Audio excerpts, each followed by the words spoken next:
Paz, povo de Deus, Neto Revair com mais um Vigilantes da Torre. Hoje encerrando o nosso estudo bíblico sobre o Apocalipse de João. E antes de nós começarmos o nosso vídeo, gostaria de agradecer aos novos inscritos, a Mariana Paz Lopes e também o DNS Sadiq, que são os nossos novos inscritos, novos dois a entrarem aí para a família Vigilante.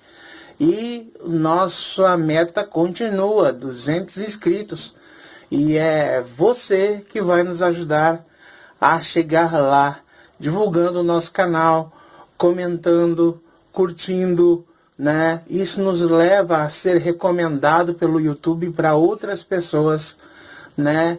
E nos leva também para o em alta, né? Se todos os nossos inscritos participam assim desta maneira, né?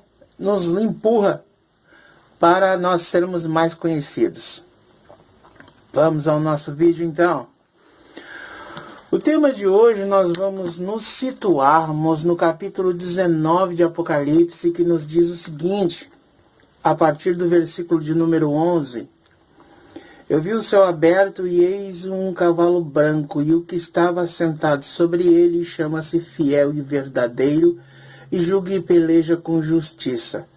Seus olhos eram como chamas de fogo, sobre a sua cabeça havia muitos diademas, e tinha um nome escrito que ninguém sabia senão ele mesmo. E estava vestido com uma veste salpicada de sangue, e o nome pelo qual se chamava é a Palavra de Deus. E seguiam-no os exércitos do céu, no céu, em cavalos brancos vestidos de linho fino, branco e puro. E da sua boca saía uma aguda espada, para ferir com ela as nações. Ele as regerá com vara de ferro, e ele mesmo é o que pisa o lagar do vinho do furor da ira do Deus Todo-Poderoso. E no manto e na sua coxa tem escrito este nome, Rei dos Reis e Senhor dos Senhores. Num panorama histórico dentro desta fase apocalíptica, Israel já rompeu suas relações com o anticristo, porque ele entra no novo templo que há de ser construído. Ele entra nesse novo templo e faz um sacrifício profano nesse novo templo. Alguns teólogos dizem que ele repetirá o sacrifício feito por o rei da Síria na época dos Macabeus. Dizem que ele vai sacrificar um porco no altar de Deus. E isso dará uma grande ofensa a todos os judeus.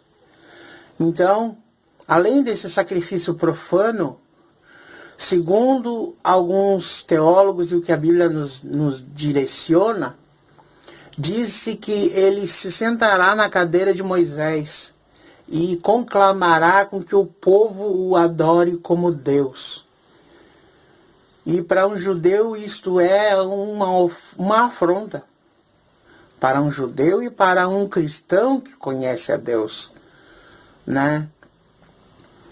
E eles não vão se dobrar a ele, não vão aceitar adorá-lo. E nisto então o seu elo de amizade é rompido. E então o anticristo agora dá ordem para que todos os exércitos do planeta Terra se reúnam então no Vale de Megiddo, né? E neste Vale de Megiddo, ou Vale de Megido, como queiram,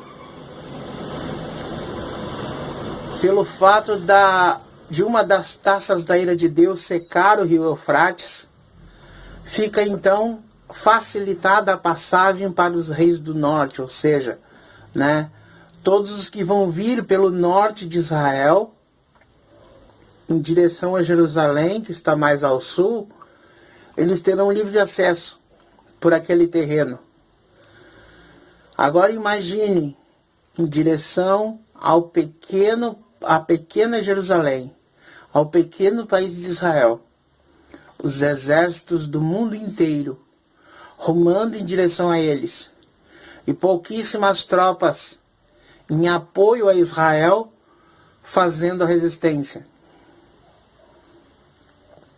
Neste momento, muito mais do que na Guerra dos 100 Anos, muito mais em que qualquer confronto que Israel já presenciou, eles vão se ver sem poder bélico, sem poder armamentício e sem número em componentes suficiente para contra-atacar um exército tão grande.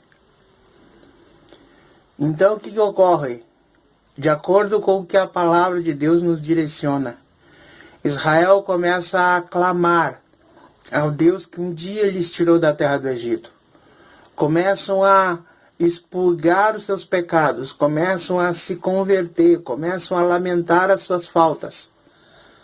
E é neste momento, quando está parecendo tudo perdido, quando os conselhos de guerra estão reunidos no Vale de Meguido, bem próximo a Jerusalém, já pronto para destruir com tudo, esperando somente uma ordem do anticristo, o glorioso aparecimento acontece. Isto mesmo, meus irmãos. E aí cumpre-se o texto que nos diz que todo olho o verá. Na primeira vinda foi em silêncio. Somente os salvos, os eleitos, se encontraram com ele nos ares. Para o mundo se tornará algo assustador, pessoas desaparecendo e eles não sabendo o que provocou esse desaparecimento. Na outra, nesse glorioso aparecimento, a Bíblia nos diz que todo olho o verá.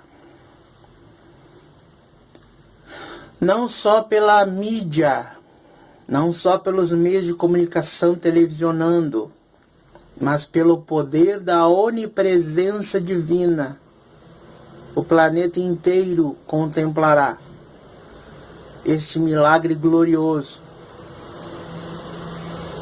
E aí o texto que nós acabamos de ler nos diz o seguinte, que ele virá montado num cavalo branco, e todos os santos e os anjos juntamente com ele, montados em cavalo branco. Ou seja, o povo que sumiu da terra arrebatado, o povo que deu a sua vida por Cristo durante a grande tribulação e entrou salva e remida no céu, este povo tornará agora com o corpo glorificado, juntamente com Cristo, para executar o juízo contra o anticristo e contra o seu falso profeta. E aí, o livro do Apocalipse, ele nos diz que ele julgará o mundo com vara de ferro. Ou seja, durante toda a história humana, os homens viram como que os homens governam o planeta. Com injustiça, com corrupção, com domínio, a força, escravidão. Viram como os homens dominam quando governam. Durante 7 anos de tribulação, Deus consente que os homens vejam como é que Satanás governará esse mundo durante 7 anos na pessoa do anticristo. E agora ele vem para encerrar a grande tribulação e para instaurar o seu reino de 1000 anos sobre a terra. Para mostrar para todos os habitantes do planeta Terra como é ter o Senhor como governo central de todo o mundo. O texto então vai mais além e começa a nos dizer que um anjo então dá ordem, né? Versículo 17, eu vi um anjo que estava no sol, clamando com grande voz, dizendo a todas as aves que voam pelo meio do céu, vinde, ajuntai-vos à ceia do grande Deus, para que comais a carne dos reis, a carne dos tributos, a carne dos fortes, a carne dos cavalos e dos que sobre eles se assentam, a carne de todos os homens livres e servos, pequenos e grandes. E vi a besta e os reis da terra e os exércitos reunidos para fazer guerra àquele que estava sentado sobre o cavalo e seu exército. A besta foi presa, e com ela o falso profeta, que diante dela fizera sinais, com que enganou os que receberam o sinal da besta e adoraram a sua imagem. Esses dois foram lançados vivos no lago de fogo que arde com enxofre, e os demais foram mortos com a espada que saía da boca do que estava sentado sobre o cavalo, e todas as aves se fartaram das suas carnes. Os malvados, os opressores, aqueles que estavam ali prontos para cumprir o desejo do anticristo de aniquilar Israel, Jesus os aniquilará somente com a palavra da sua boca. Quando diz que a espada da sua boca, isso não quer dizer que ele vai pegar a espada e vai sair lutando. Esta espada, ela simboliza a sua palavra. Quando Jesus usou a sua palavra como Deus, sendo ele homem, fora o momento antes da crucificação, quando disseram seus perseguidores: buscamos a Jesus o Nazareno. E ele vira para eles e diz: eu sou. Quando ele fala isto, aqueles homens todos são abatidos e todos eles caem no chão. É o que os evangelhos dizem. Todos eles caem no chão. E aí a pergunta fica: por que eles caíram no chão? Porque quando Jesus disse eu sou, naquele momento, numa fração de segundos ele falava como Deus. Agora imagine o que é ele, no seu corpo de glória, falando exatamente como ele é, como Deus. O efeito que vai surgir na carne humana. Mas e os inocentes? Aqueles que estão lá, que estavam orando para que isso acontecesse, para que o Senhor os livrasse. O Senhor os livrará. E eles entrarão para usufruir do milênio. Pessoas que resistiram, conseguiram resistir durante 7 anos vivas, fugindo do anticristo, mantendo-se escondidas, passando fome e privação, tortura e todo tipo de tortura psicológica que você imagine. E sustentaram-se vivas durante esses 7 anos. Estarão lá para ver que não foi em vão tudo que passaram. Que o meigo Nazareno tornou com a sua igreja para instaurar o reino milenial na terra. E como primeiro ato deste novo reinado, ele lança no lago de fogo para serem atormentados eternamente a besta e o falso profeta. O anticristo e o falso profeta. Só que não ficam lá sozinhos não, né? Eles estão lá aguardando o momento, porque vai ter mais companhia para eles. Porque agora, o que começa?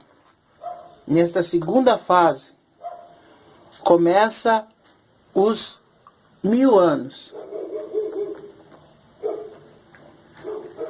Ele dá ordem para um anjo somente, amarrar com correntes a Satanás e o prender. Ele vai perder o direito da liberdade. E quem sabe você pergunte, mas e ele está solto? Sim, está. Mas e não arrebentou com tudo, não destruiu com tudo? Ele está limitado pelo poder de Deus. A ação dele só é eficaz quando, por permissão ou consentimento de Deus, ele assim age. Do contrário, a ação dele, o poder dele, a força dele, está limitada pelo poder de Deus. Ou seja, ele não é uma força igual a Deus. Não, ele é uma criatura criada por um Deus Todo-Poderoso. Glória a Jesus. Então, um anjo virá e o amarrará e o prenderá. E durante esses 1000 anos, o mundo verá a prosperidade divina. A terra vai ser restaurada à sua força lá da época de Gênesis. Ou seja, nós não vamos nem precisar esperar muito a terra germinar e produzir. Você vai plantar como que pela manhã e talvez, quem sabe, no fim da tarde, vai estar colhendo determinados frutos. Vamos voltar ao estilo de alimentação do Éden. Vamos voltar à harmonia de ter Deus no trono, de podermos acessar a sua presença, de ver os anjos caminhando entre nós. Isto vai durar durante 1000 anos, mas mesmo durante 1000 anos, a Bíblia nos diz que o adversário será solto.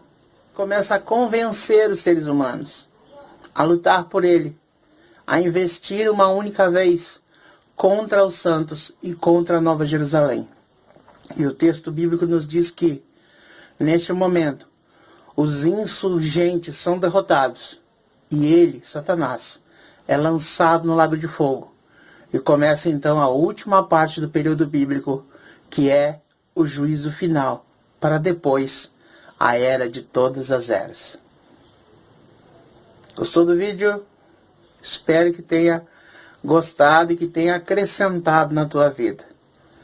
Não te esqueça, nossas redes sociais estão aí para você se inscrever, nos acompanhar lá se você quiser, Deixe seus comentários.